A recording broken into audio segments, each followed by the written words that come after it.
experts from various countries. So these are our past air quality management lecture series speakers.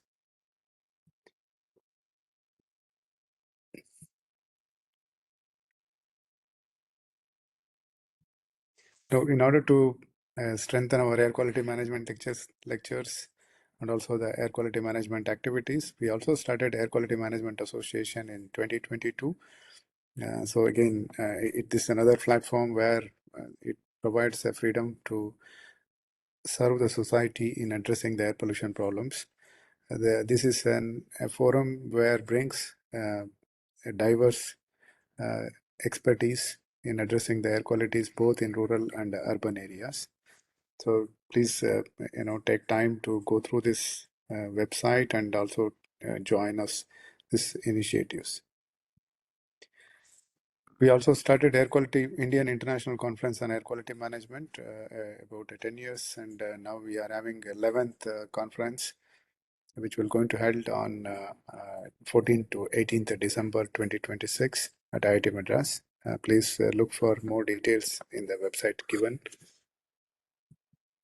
So today's lecture is also special, where Dr. Madhusudanan was worked with CPCB for extensively for quite a long years, more than 3 decades, and he was instrumental in several initiatives in air quality management activities in the country. His talk will be talking about urban air quality management, a strategic framework for cleaner cities. So I'm very pleased to invite Dr. Madhusudanan to this particular talk, and thank you very much, Dr. Madhusudanan, for agreeing to give a talk for this air quality management lecture series. Now I request Lakshmi to introduce Dr. Madhusudanan. Dr. Madhusudanan M. is a former Regional Director and Scientist, Central Pollution Control Board. He holds a PhD from the University of Bangalore on air pollution mitigation strategies for Bangalore City.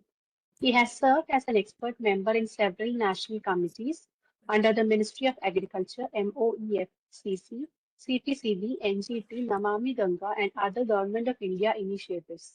He has also contributed to lake rejuvenation, air pollution, industrial pollution control, online monitoring systems, and environmental impact assessments. He served as internal auditor, government analyst under the Government Environment Protection Act, laboratory in charge of CPCB, Board of Examinations member, Bangalore University, and RAC member, National Center for Coastal Research. He served as project advisor at IIT Madras CEPHA, senior project consultant for source apportionment and carrying capacity studies, and consultant to MOEFCC and CPCB under the National Clean Air Program, Madurai Corporation. Today's talk is titled Urban Air Quality Management, a Strategic Framework for Cleaner Cities. The talk discusses urban air quality management as an integrated approach for monitoring, controlling, and improving air quality in urban areas through scientific assessment, policy measures, technological solutions, and public participation. It discusses the importance of monitoring networks, emission inventories, source apportionment, and forecasting for effective decision making. The presentation also highlights key control strategies and regulatory enforcement under the India's National Clean Air Program. It emphasizes the need for stronger coordination, improved monitoring, public involvement, and science-based planning to achieve cleaner air and sustainable urban development. We welcome you, sir, for the talk.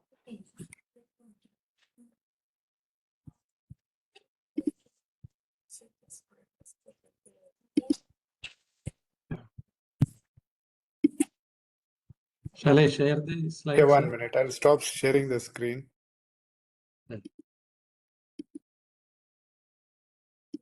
Yes, now you can go ahead, sir.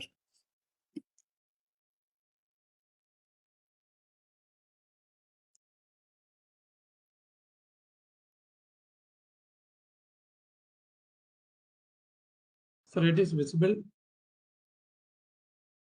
Yes. Okay. Shall I go ahead, sir? Yes, sir. Please start. Yeah, thank you. Yeah. Good morning, good afternoon, I warmly welcome all participants to the 69th lecture of Air Quality Management lecture series.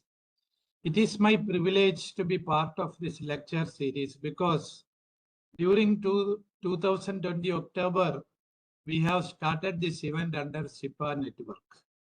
Almost 3 years I was part of the program. Now, after a gap, coming to address you all is a great moment for me. Thanks to Dr. Shivanagendra and his team for continuing this value-based lecture series. I feel that we should combine this and publish as part of our association activity, though it is available online. Today's topic is urban air quality management. This is a highly relevant subject because air pollution has emerged as one of the greatest environmental and public health challenges across the world, particularly in rapidly urbanizing countries like India. It is a health issue as well. The urban air quality management is much more than controlling the air pollution. It is a comprehensive and integrated approach that combines scientific monitoring, emission inventory and source apportionment, policy and regulatory interventions, technological solutions, institutional coordination, and of course, the public participation. The ultimate objective of any urban air quality management is to achieve the clean air while supporting the sustainable urban development and improving the quality of life of citizens.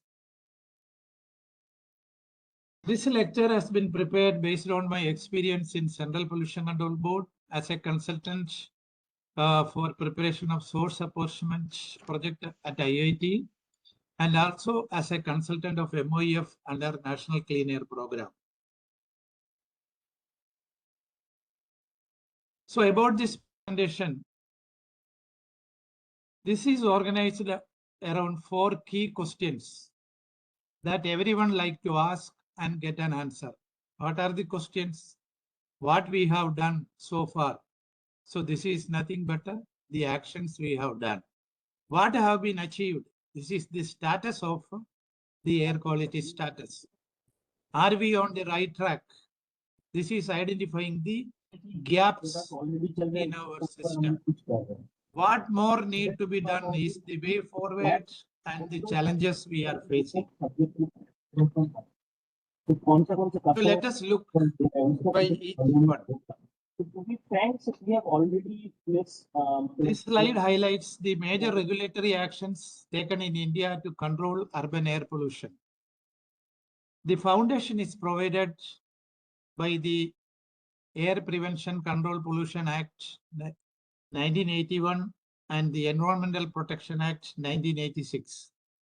As part of the implementation activity, Central Pollution Control Board, Government of India, Ministry, they have revised the National Ambient Air Quality Standards, and everyone is looking for this national standards for the control of air pollution.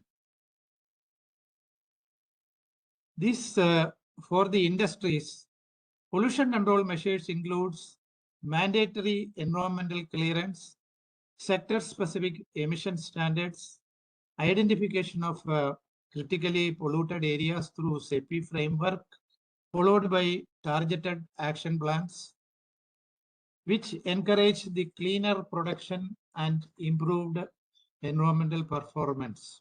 Apart from this, the continuous emission monitoring, the air pollution control devices are also part of the measures taken to control from large industries. So let us go ahead to the next 2 important issues, that is the vehicular pollution control and better traffic management. This slide highlights the major actions taken to reduce air pollution from the transport sector, one of the largest contributors to urban air pollution. On the vehicular pollution control, India has significantly improved the fuel quality by introducing the cleaner fuels, the promotion of CNG, LPG, LNG, and the expansion of metro rail work to the public transport, phasing out of old commercial vehicles have all contributed in reducing emissions. Equally important is the traffic management. The measures such as construction of more flyovers, subways, establishment of integrated command and control centers under Smart Cities mission, and adoption of smart mobility solutions are also helping to reduce the congestion and vehicle idling, thereby lowering the emissions. How this we have achieved, or how the air quality monitoring is done in our country. The India has established an extensive monitoring network through National Air Quality Monitoring Program. Under this, we have 966 manual monitoring stations spread across 419 cities, covering 28 states and 7 union territories. To complement the manual monitoring, continuous ambient air quality monitoring systems have been deployed. Today, more than 540 continuous real-time air quality monitors spread across 28 states and 7 union territories. So together, NAMP and CAQMs form the backbone of India's air quality monitoring network, enabling evidence-based decision-making and effective urban quality management. So Lucas, this slides illustrates how these manual air quality monitoring stations and continuous ambient air quality stations are spread in our country. So we have 966 manual stations and 540 continuous ambient air quality stations in the country. Almost all union territories and states are covered under this. So this slide is a contrast slide. Please look into this slide. We have stations in almost every state and UTs. Whether it is adequate, what is the gap? This presents an important perspective on India's air quality monitoring network by comparing the existing monitoring infrastructure with the recommended required based on population base. According to Central Pollution Control Board, we have formulated a thumb rule in 2003. The number of monitoring stations should increase with the population size. Smaller cities require at least 4 monitoring stations, while larger metropolitan areas require progressively more monitors to adequately represent the spatial variation in air quality. So, this map indicates India would require approximately 4,094 ambient air quality monitoring stations to achieve the population-based coverage based on 2011 census.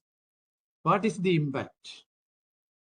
This clearly highlights an important gap in our air quality management system. It means many cities lack representative air quality data, making it difficult to identify pollution hotspots, evaluate mitigation measures, and issue reliable public health advisories. Here comes the requirement of low-cost sensors, reference-grade monitors to supplement the data for the awareness and for the decision-making. Many of the issues are also part of many of the issues about the sensors and monitors we shall discuss separately. And these are some of the, this slide onwards, I'm inviting you to see the specific actions and its impact on our air quality.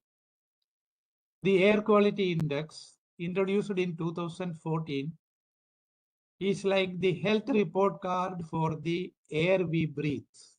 Instead of showing the complicated pollution measurement, The air quality index converts them into a single number and color. Think it is like a traffic signal. We have 6 signal lights depicting the health of the city. What are these? Green, light green, yellow, orange, red, and dark. Air quality index is the tool for the effective communication of air quality status to the people. So one can view the real-time and historical air quality data in CPCB website, the CPCB Air Quality Index Bulletin. CPCB publish air quality index every day at 4 p.m. This daily bulletin reflects the 24-hour running average air quality index across the cities in India for the preceding day.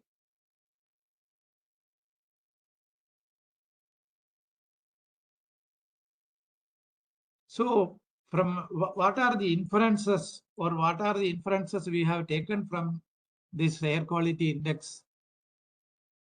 This is a statistics from 2015 to 2023. This illustrates how the dominant pollutant or what are the dominant pollutants in India. It has changed over time, and the percentage of days when PM 2.5 and PM 10 were identified as the critical pollutants under air quality index. The upper table shows that the PM 2.5 was dominant pollutant on a large proportion of the days during 2015 to 2017, particularly in winter months. However, from 2018 onwards, the percentage gradually declines, indicating some improvement in controlling fine particulate matter. But the lower table shows the opposite trend of PM10. Over the years, PM10 has become the dominant pollutant as an increasing number of days, especially from 2018 onwards. Suggesting, what is suggesting? It suggests the coarse dust pollution from roads, construction activities, resuspended dust remains a major challenge for urban air quality. This is the a total of all critical pollutants across India. That is percentage number of days, how all pollutants behaves. So this also indicates the same trend that from 2015 to 2023, the PM 2.5 has reduced, and other words, PM10 has increased from 2015 to 2023, or it is acting as a critical pollutant when we consider the air quality index. The gaseous pollutants contribution as a critical pollutant in air quality index remain almost same throughout this period. So it is very clear that the urban air quality issues is to be addressed with PM10 and PM 2.5.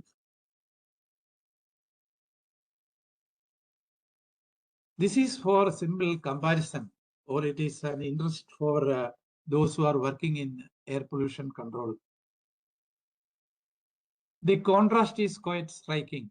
Chennai generally records goods to satisfactory air quality index throughout the year, with a noticeable improvement after 2020.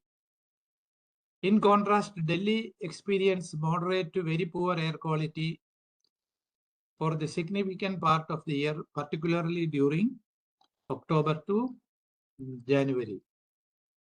What is the takeaway message from these two slides? See, we have one policy for all the stations, or we have a single policy for our country. So while both cities have implemented similar regulatory measures, how this is happening? Because the local factors such as meteorology, geography, emissions, biomass burning, or the regional transport make Delhi air quality far more challenging. This demonstrates urban air quality management must be airshed rather than adopting one policy for country. So this is a debatable issue, but many of these statistics illustrates that we should have at least airshed policy for controlling ambient air, the urban air quality pollutions. This slide is very important. In fact, the bureaucrats, the politicians, in fact, the regulators, everyone love this slide. Why? Because if you look at our good, satisfactory, moderate, poor, very poor categories of air quality index, we can see a very distinguishable differences. That is from our good and satisfactory air quality index. We have achieved a significant achievement, that is from 2015 it was 8% good, it has increased to 17%, and 33 satisfactory percentage to 37. However, the moderate values remain same, that is 31% and 32%. And also we have achieved a significant reduction in highly polluted days.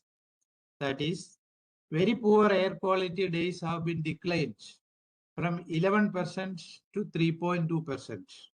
Severe air quality days have fallen dramatically from 3% to just 0.3%. So this is the positive impact of various initiatives taken by Government of India, Central Pollution Control Board, different state pollution control boards, and the stricter standards, cleaner fuels, and improved monitoring. We have similar trends for 2024 and 2024. 25, I don't have that combined data with me, but otherwise the trend is same. So how we have achieved all this good air quality improvement? Or this is, let us see what is our national strategy to combat air pollution. So the specific actions under National Clean Air Program, we have started or launched this program in 2019 by Government of India, Ministry of Environment, Forest and Climate Change. Our initial target was to reduce 20 to 30% PM 2.5 and PM 10 from our base year 2017. Last year it was revised to 40% by of particulate matter by 2026. We have around 131 non-attainment cities. So these non-attainment cities we have calculated based on 2011 to 2015 data. We will come into details in following slides. So this is the 131 non-attainment cities spread in the country. The maximum cities we have in Maharashtra, Uttar Pradesh, in Andhra Pradesh, in South India, and almost the non-attainment cities are spread except in Kerala and some of the northeastern states. So these are the key components of NCAP. We will come in details. So let us see what is National Clean Air Program and how we are implementing it. This is launched in January 2019 as India's flagship program for improving urban air quality. Its primary objective is to achieve up to 40% reduction in particulate matter by 2026 compared with the 2019-2020 levels. The program covers 130 non-attainment cities. The cities includes funded by Million Plus cities as well as NCAP cities. We have 82 cities funded under NCAP and 48 cities bracketed as million plus cities funded under 15th Finance Commission.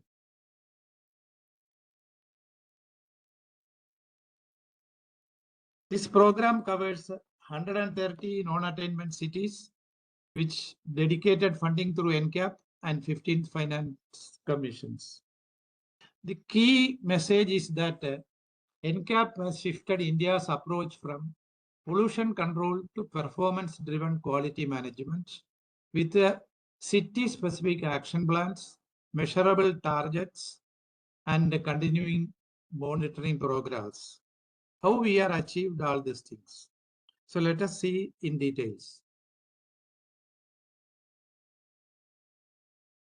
This is launched with a portal for regulatory air pollution in non-attainment cities or through a Prana portal is a centralized online platform developed to monitor and manage the implementation of National Clean Air Program.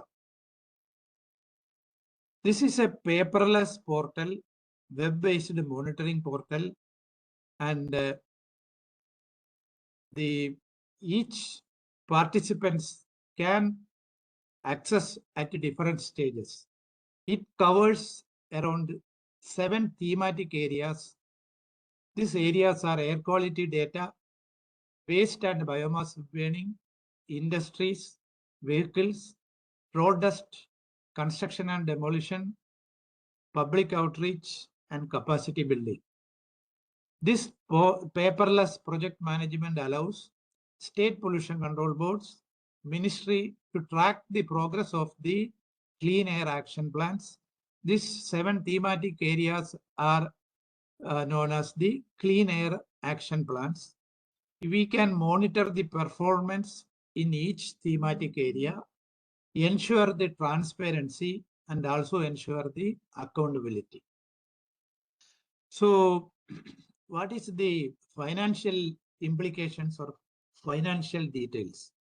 As per 2024-25, Government of India, we have 19,611 crores, out of which under NCAP we have 3,072 and 15th Financial Commission around 16,539 crores. It's a huge amount allocated to each non-attainment cities throughout the country. And as per 2024-25 data, we have released around 13,236 crores to these 130 cities. So naturally, people will be asking, what is the criteria to release the funds? This slide highlights the criteria for release of NCAP funds. The first requirement is the submission of city action plans. So we already discussed the city action plans contains 7 thematic areas. So each thematic area one has to understand, and also we have to write or we have to fill as per the Prana portals. So the annual action plans, solid waste management plans under Swachh Bharat mission, and also the major item is the utilization of the fund.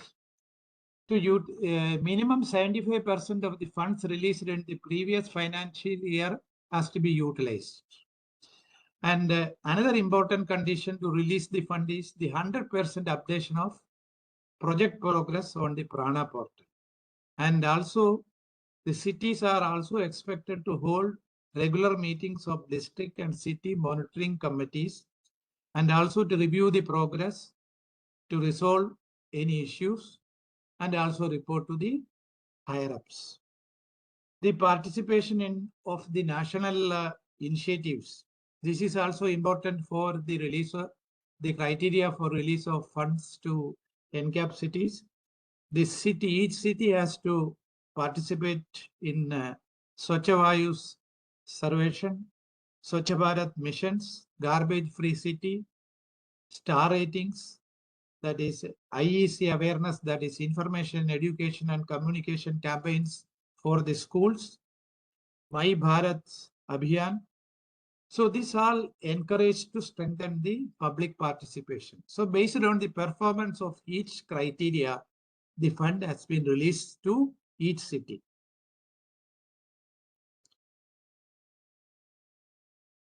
So what are the challenges this urban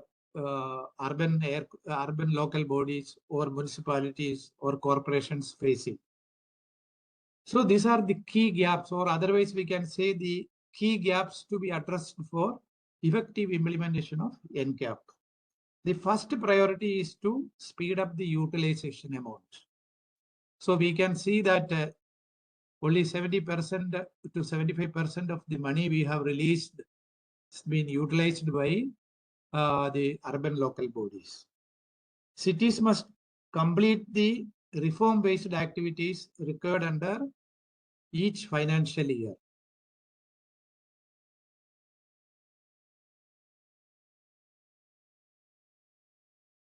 Also, the cities have given certain stacks like completion of source apportionment study, and also to complete the city-specific audit by a third party, and saturation planning, physical and financial progress module as per the Prana portal.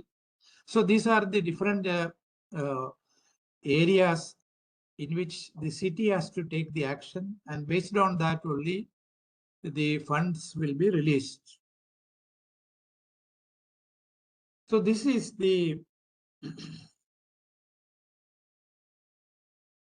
summary of performance, or what we can say, what is the achievement of all this and how our city stands. So under the 15th Financial Commission, out of 130 cities, 6 cities. So we have a scoring. Based on the scoring, each year, each cities or each year under 15th Finance Commission cities and NCAP cities, we have different performance status, and based on the ranking of the city is done. And every year this ranking is done based on the Prana portal and also based on the performance assessment.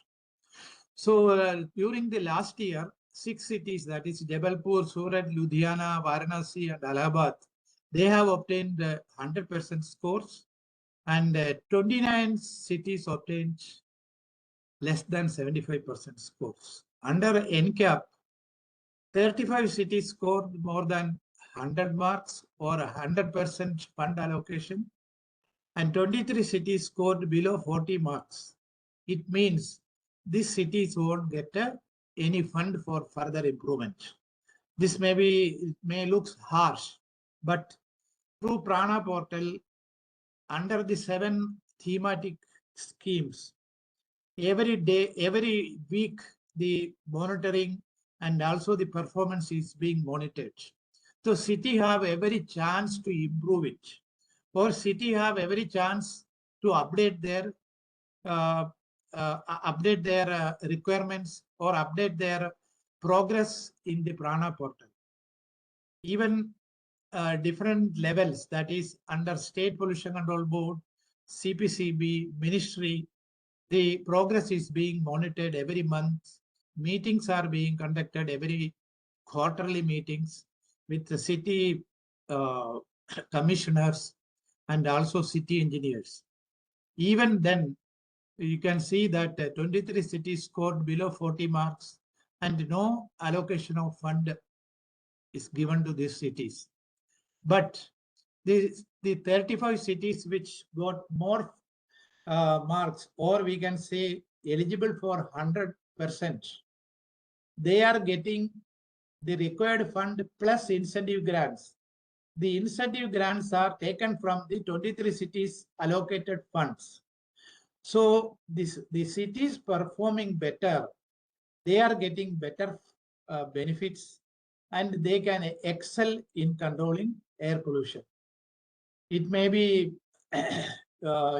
we may feel that this is not a correct way of assessment. That is, you are not giving any fund to the cities which are not performing well. But If you look at the Prana portal and the assessment, I am emphasizing again that all the cities have given equal chance and they can perform well.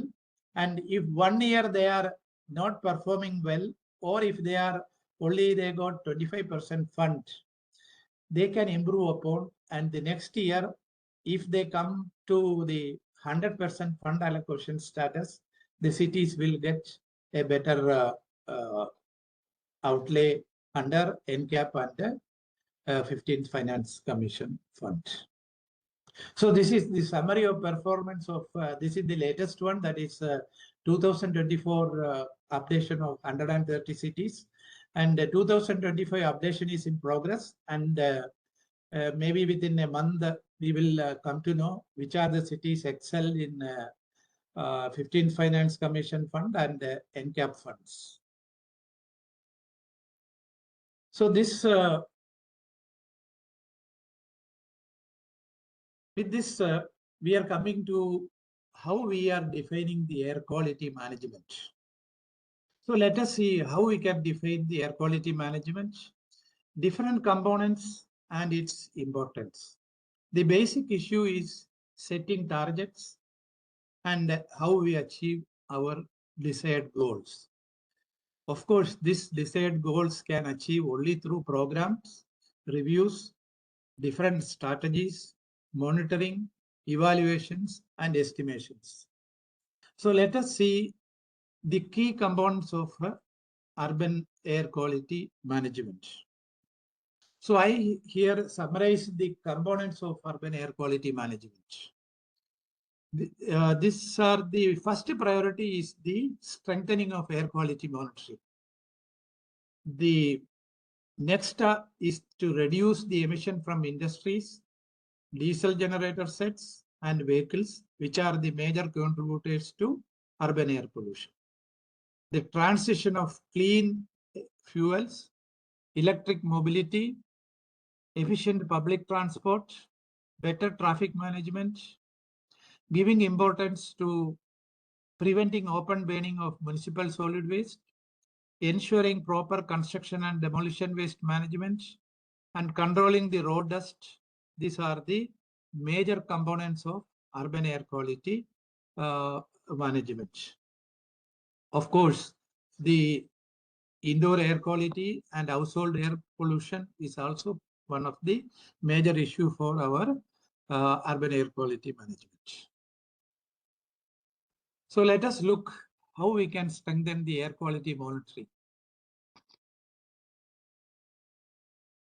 The steps to strengthen in air quality monitoring in a city, we can say the first one is the site selection, how we decide the sites, number of stations.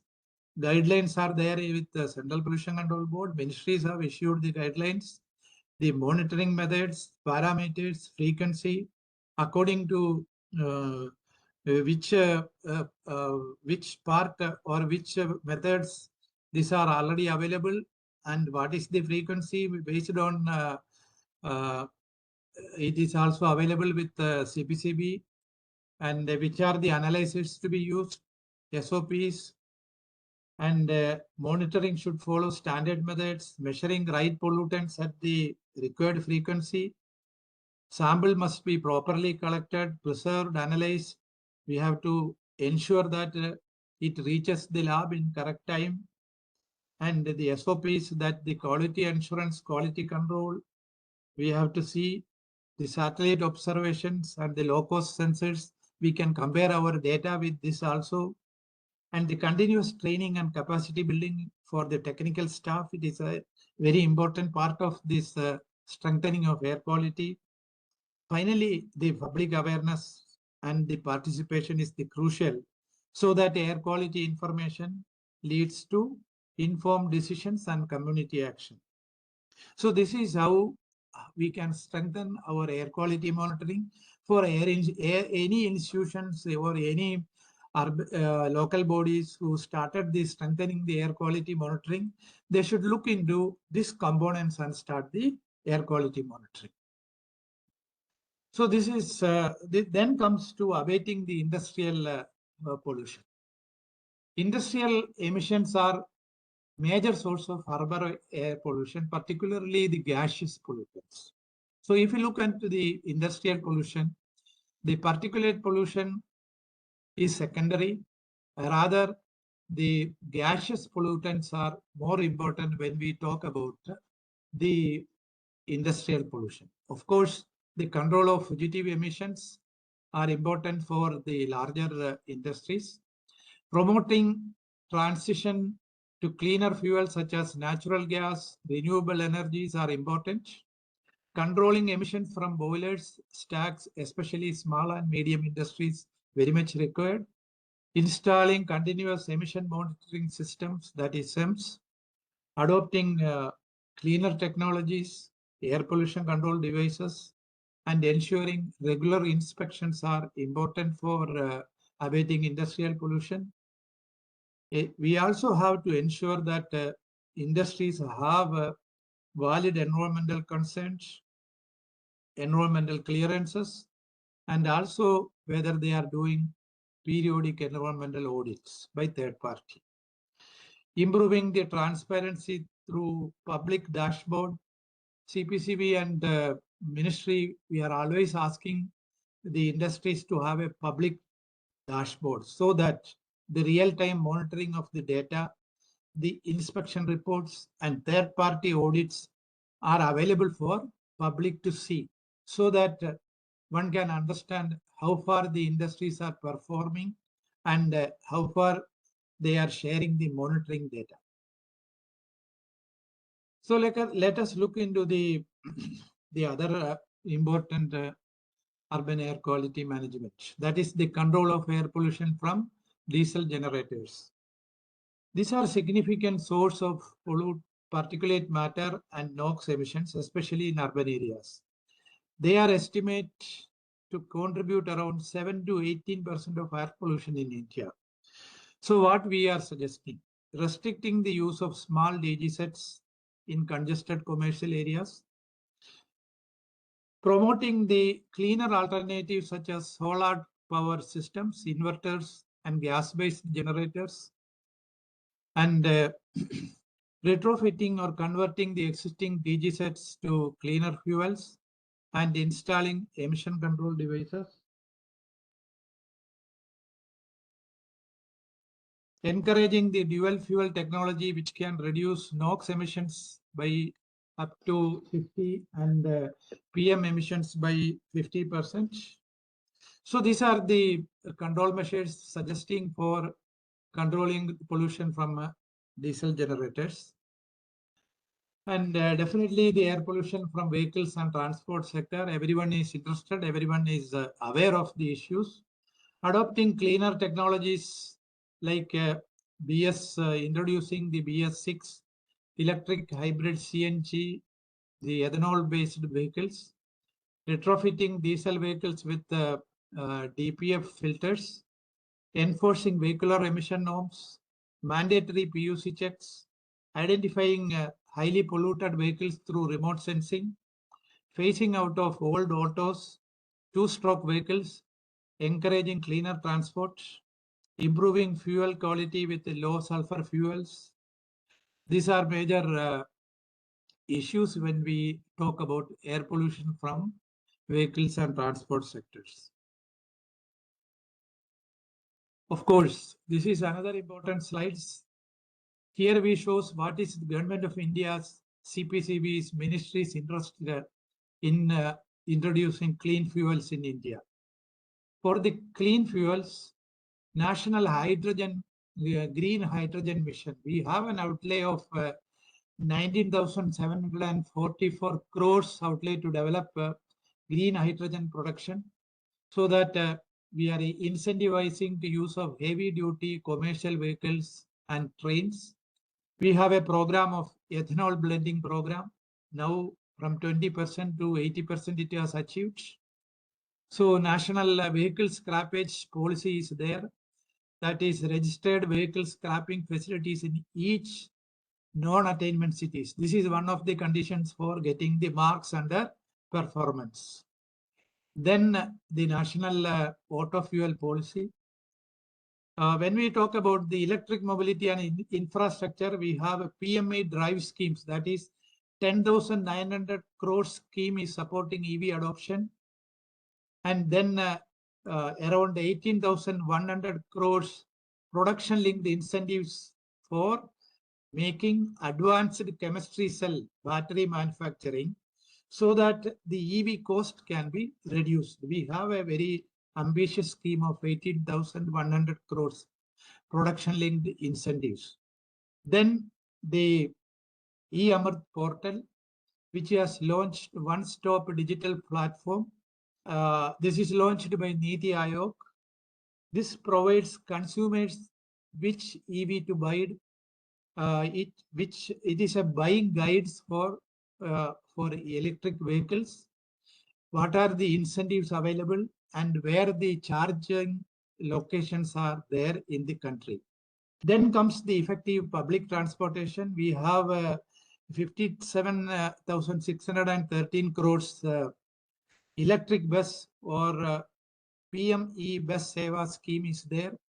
Under National Urban Transport Policy, what is our policy? Moving people rather than vehicle. This is the policy. So that is emphasizing the prioritization of integrated multimodal transport system. That is expanding water metro, metro rails, and transit-oriented development, that is TOD schemes. Then we have the FAME schemes. FAME schemes is nothing but faster adoption and manufacture of hybrid electric vehicles. We have around the 10,000 crores program. Then the National Policy of Traffic Management. National Policy of Traffic Management for Critical Services. We have Intelligent Transport, that is ITS. Then the Central Motor Vehicle Rules, that is CMVR. We are periodically amending these rules. Then the Motor Vehicle Acts under different state governments. So these are the Government of India's initiatives, CPCB's ministry's initiatives to reduce the urban air pollution from different sectors. So this I am not talking much about this one. This everybody is aware of it. What are the Government of India's actions on municipal solid waste? The solid waste management rules of 2016, Clean Air India directives, the Commission of Air Quality Management in Delhi, the state level strategies, biomining, legacy waste, capacity buildings, and then the requirement of local bodies, door-to-door collection, zero tolerance, fines and penalties, decentralized processing. Everyone is being updated on these strategies. And these are also part of our NCAP performance studies. Let us see the management of construction and demolition waste in India. So we have C&D waste rules 2016 amended in 2025. Here we have extended producers responsibility, that is EPR. This is the bulk generators and producers. The bulk generators and producers means 20,000 square meters and more are legally mandated to recycle and reuse the specified percentage of their C&D waste. So then the mandatory utilization targets. So in every municipality, corporation, 10 to 20% of recycled C&D waste material has to be used by government contractors. Then the centralized tracking. The Central Pollution Control Board oversees the online portal, how the waste regulation, geotagging, collection points, these are being controlled by CPCB. Then the Bureau of Indian Standards, that is Indian Road Congress, IRC, they have developed the schedule of, developed the standardization. That is whether this, they certify the products from the C&D waste, whether it can be used for construction activities. Then comes the state government responsibilities. They oversee the funds, they provide the land, and they implement the state policies and action plans, and also the integration of their policies, schedule of rates. These are the activities of state government and the state pollution control boards. Then comes the urban local bodies. They have more responsibility when we talk about the C&D waste management. The ULBs require large scale builders. So of course, I'm quitting that one. Then the abating air and dust pollution from roads and open areas. So here also, this also we have discussed much when we discuss about the urban air quality management. So how different in the ministries and also science and departments helps to control this dust pollution from roads and open areas. State and municipal governments, they have mechanized sweeping facilities. They have the anti-smoke guns implemented in different non-attainment cities. Then Ministry of Earth Science, they have a system of air quality and weather forecasting and research that is called CEPHA. So they help the researchers and policymakers to map the exact pollution sources in the city. And the Department of Science, they have the Vayu units. This is recent developments. They deploy the wind augmentation and air purifying units. They call it WAYU in high traffic junctions and open areas to actively capture the particulate matter and toxic gases. So they act on two principles. That is, one is wind generation dilution and the active pollutant removal. So these are the schemes, or these are the actions by different governments' arms to control the dust pollution from roads and open areas. And then comes the importance of indoor air quality. We have PMUI. This is, everybody knows the importance of Pradhan Mantri Ujjwala Yojana. Then comes the National Clean Air NCAP for indoor air quality. Then we have the National Building Code for smart cities and updates. This is the new way. It means the NBC integrating the mandatory indoor ventilation required for when they construct the urban dwellings. The another important issue has come is NGT Joint Committee, that is the National Green Tribunal. They have mandated the Central Pollution Control Board to form a joint committee along with health and housing ministries to develop an air quality, to develop an indoor air quality standards for India. So this, the IAQ, we are expecting within an year to come as a standard for indoor air quality. Then we have different initiatives by different ministries. Then World Health Organizations, World Bank, Energy, TERI have certain initiations, CSIR, NERI have initiations, civil society and health sector, they also help the rural people to control the indoor air pollution. So this is my last slide. I think I need not explain much on the challenges and the way forwards. The weak enforcement and fragmented governance, we always talk about this. This is one of the major issues when we discuss the challenges we are facing. Then comes the exponential increase in in private vehicles in the existing road conditions. This is one of the major challenges faced by all cities in India.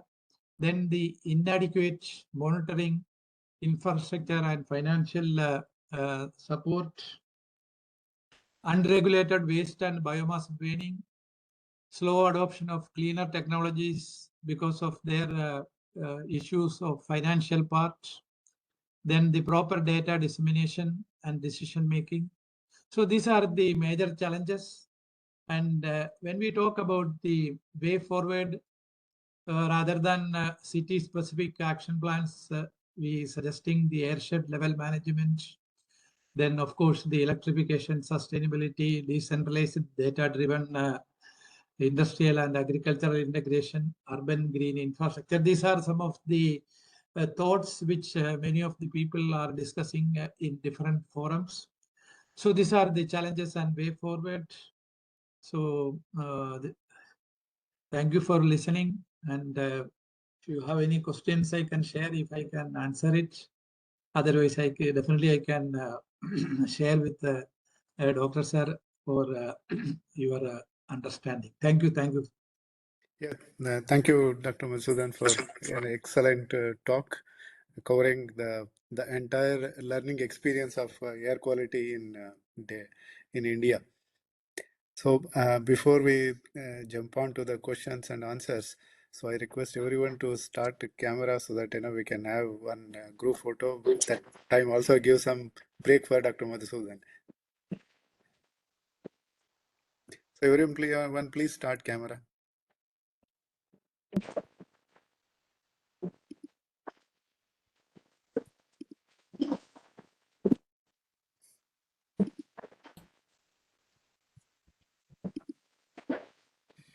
Good afternoon, sir. Sriranjani here. Yeah, good afternoon. So let's, Lakshmi, can you take a photo from there, from your side? Yes, sir. Okay, please start, wait for a minute so that everybody.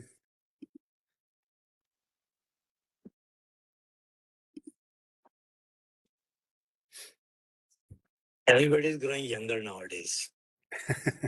Everybody looking younger in the photos. Very nice. Okay, yeah. Thank you, Lakshmi. Have you taken? Yes, sir. Yeah. Thank you, Dr. Madhusudanan. Madhusudanan, it's wonderful to hear from you. So there are so many initiatives have been addressed, and one challenge with all the cities is they talk about city air quality. Now they are coming to a minor or finer understanding of air pollution hotspots. So within the city, the number of hotspots also keep increasing. So, I mean, when we look at the action plan, the action plans are a city level, and generally it will be good to address the problems at city level. And but when you try to look at it, at a hotspot air quality management level, then the city level action plans may need to be tweaked a little bit in order to make its own requirement. For example, as you rightly said, in one place it could be a generators which contributes more pollution, but another place it could be in vehicle, another place it could be in construction. So like that, there can be a location specific activities that addresses the air pollutions. So considering these kind of challenges, how the city should move forward in order to address the the air quality issue. Sir, there is a very interesting story behind it. See, in one of the city, one of the area, for so many years it was a non-attainment city or non-attainment station rather. Yeah. So what they did is they changed the station from one place to another. So they have not changed from altogether the station. They have not shifted. They have just shifted around 500 meters from the place. So suddenly the station became attainment city, attainment station. So it shows the what it shows. It shows how we are selecting the station, whether it is a representative station or not, and how many years this and here comes the the weak enforcement of all regulators also. Hmm. So we inspect these stations regularly and also report it. So the importance, the importance of sites, the selection of site is very important here. And now, rather than the city-specific action plans, we are looking for the airshed management or a larger issues. What we have seen in Madurai or Chennai, many of the municipalities are also equally contributing to the corporation limits. So, but our concentration is only to the corporation limit. Hmm. So the adjoining municipalities, which comes around 13 to 14 municipalities, equally contribute air pollution to the corporation area. So that we are ignoring, and what we are concentrating, or we are pumping our amount, our money to this corporation only. So that has to be changed. So now certain directives are there. Rather than giving this NCAP fund only to the corporation, include the surrounding municipalities, panchayat, so that any control measures will contribute to reduction of air pollution in the city, in the corporation level also. So I think this is very latest thinking in government of India or in the regulator side. So now the fund is being distributed not only to the city, to the adjoining corporate adjoining municipalities and panchayats. So this your suggestion, or this is a major issue when we talk about the non-attainment cities in the country. Okay. Yeah. Thank you for your insight into this particular aspect. The other thing which I was also trying to look at it now, we are emphasizing more and more sensor based, and also also they are trying to look at it more of a sophisticated monitoring stations. The one way it is it is provides an real-time information, but we should not forget that the conventional air quality monitoring systems, like 24-hour average, which we used to get it from the high volume samplers, that is still, I feel that it is an important more in terms of looking at the overall air quality status, and also provides an opportunity to characterize the kind of air we are breathing, and it is also getting an averaged. So in that context, so now everyone is trying to look at it more of a sensors. It is my feeling is towards either these are all an opportunities for an awareness program, or is it an strategies to improve the air quality? But I think, sir, this we have discussed many times. I think Government of India, CPCB, is not that much encouraging the sensor-based data for any decision making. Of course, for the awareness and other things, definitely it will help. But my suggestion to the researchers and the institutions, we should come out with a paper stating a comparison with our sensor-based data with any of the stations which are run by State Pollution Control Board or Central Pollution Control Board, so that some similarities, or how far we are drifting from the data of a continuous ambient air quality station or a manual station. So we should come out with a paper so that the regulators or the people in the higher ups, they should also understand the quality of sensors right now we have, and the quality of monitors we have. So it is comparable with the continuous ambient air quality stations or not. So last 6-7 years, we have data of satellite data as well as the sensor data. So somebody should definitely should give a comparison, a comparative paper, so that in different forums this can be discussed, and whether we should take or some sort of discussion can come forward for accepting these sensors and monitors. Okay, This is my opinion. that's interesting thing. Yeah, the other aspect that you have mentioned about is, as in many reports also says that road dust collection, road dust is the major source of air pollution in cities. It contributes more than 40 to 50% in many cities. So in that way, the highly mechanized sweeping is one aspect. They are trying to use that one, but still it is not addressing the air pollution problem. So what is your thought in order to reduce the road dust collection?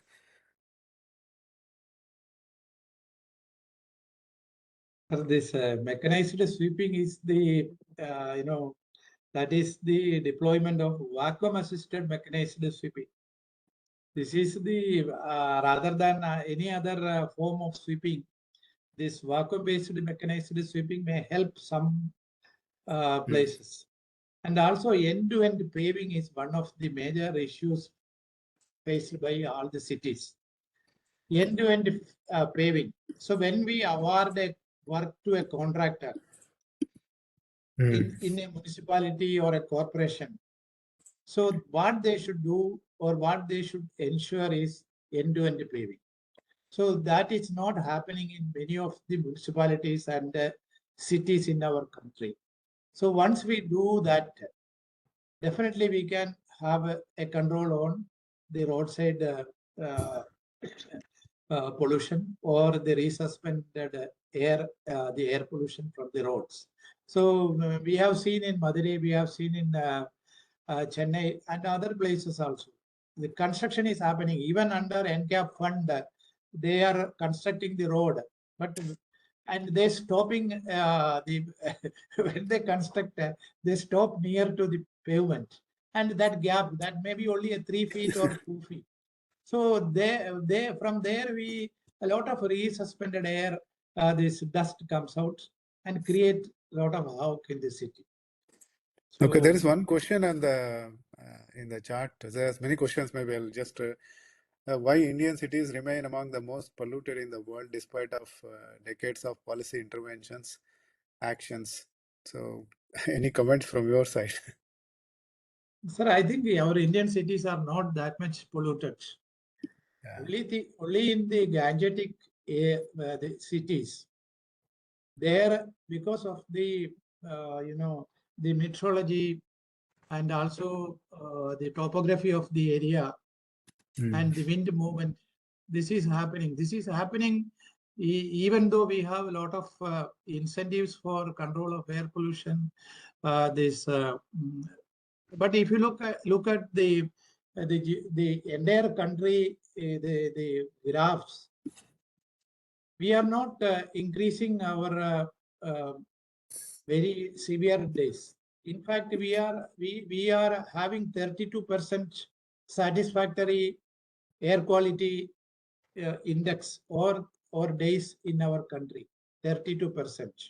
So if you calculate the good and satisfactory and this days, we are outshining the severe and poor air quality days in our country.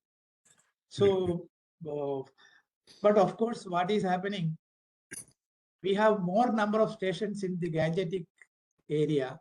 So, when we talk about the count of the stations or number of stations, definitely the non-attainment cities are more in India. This is so if we have more stations in South India or the Central India, definitely our non-attainment number may reduce or the statistics may reduce. Of course, I am not advocating that we are having a good air pollution control measures in our cities, but definitely the topography, meteorology, and plays a major role. And Government of India now, last year they have introduced the Commission for Air Quality Management for the NCR region. I think they will come out with a good statistics on the control of urban air pollution. Okay, so there's one other question.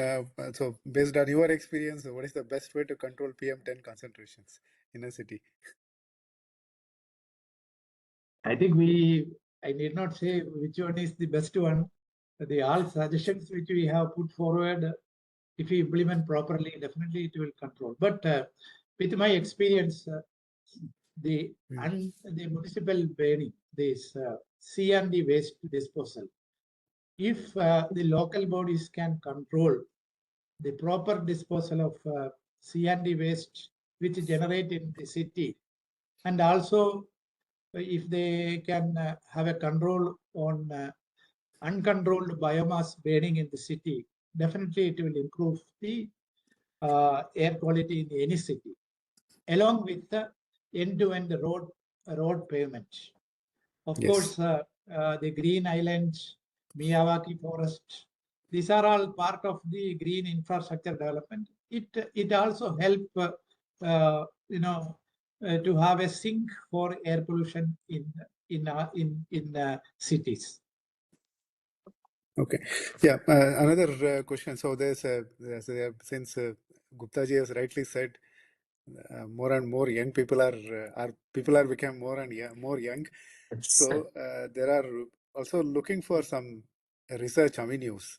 So they're trying to see, are there any aspects based on your experience? They try to look at some emerging pollutants, something basically coming from the tire wear, brake wear, or maybe microplastics. So are there any such, some emerging pollutants also of the attention to the, regulatory agencies, because that may be, they are much more toxic than compared to our regular PM10 2.5 concentrations. One of the major challenge or our statistics going haywire is the ground level ozone analysis in different monitoring stations. I think we are not able to get a proper statistics for this ground level ozone values. Different stations gives different contradicting values. Whether it is the sensor problems or the instrumentation issues, the statistics is not showing any clear, illustrations, evidence. It is really a challenge for, means we are not able to have a proper, explanation to tell why this ground level ozone is differentiating between stations to station within a city level itself. So this is really a challenge which recently CPCB or Government of India is facing, and not able to, find out an answer.